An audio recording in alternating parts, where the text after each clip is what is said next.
Bueno, ariketa honetan, emoten dizkigute funtzio baten datu batzuk, adibidez, zein dan bigarren derivatua, zein dan hirugarren derivatua, zein dan lehenengo derivatua, derivaturen baten balioa, zein dan gehi, suposatzen dugu, beharrezkoak dira zen beste balio batzuk kalkulatura izateko konkretuki dan f funtzioa, hasierako funtzioa. Hasiko naz derekin, kate errezena dalako. Bai?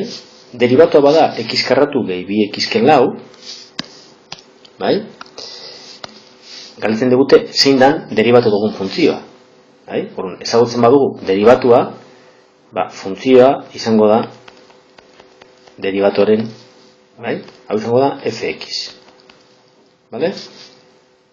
Hau da, izango da x karratu gehi bi x ken lau dxen integrala, hau da, x berriru zati iru gehi bi x karratu zati bi x karratu ken lau x gehi k. Hau da, funtzio asko dauz, infinito funtzio dauz, derivatu bardina daukenak. Vale? Hauetanak. Hauetatik bat bakarrik eskatzen digute, jakinda f2 bat dala. Bon, idazten dugu.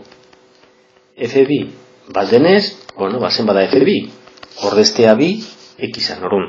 Eta bi berriru, zari iru, gehi, bi berbi, ken lau bider bi, gehi k. Eta hause da, bat. Orun, hemen daukagu, sortzieren gehi lau, ken sortzi, gehi k, berdin bat, beraz k, izango da, bat, gehi sortzi ken lau, da, gehi lau, ken sortzieren. Hau da, bost ken sortziren, amabosteren, ken sortzieren, zazpieren. Beraz, funtzioa zein da?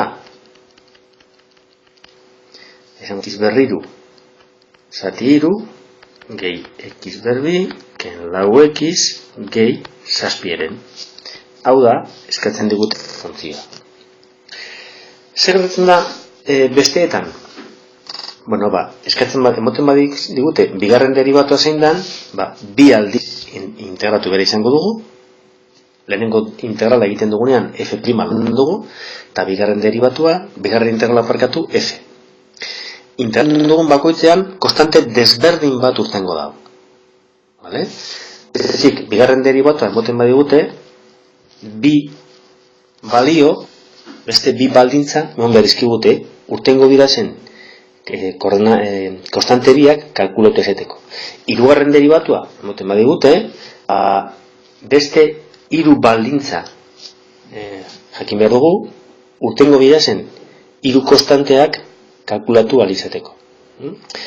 Batzutan, lehenengo kasuan bi aldiz integratu ondoren, emondako balioak, direnez f-ren balioak 0 eta 1 puntuetan, f euki behar dugu ordestu alizateko, beraz, integral biak egin behar ditugu, eta gero ordeztu. Eta beren kasuan adibidez, bigarren derivatu kalkulatzen dugunean lehenengo integrala eginez, ja, bigarren derivatuaren balioa ezagutzen dugunez, hor urtetenan konstantea atarako dugu.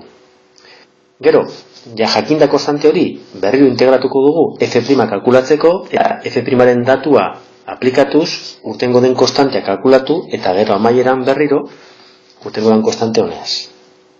Bai? Egiten dituzuen horietanak arazo barik. Bale?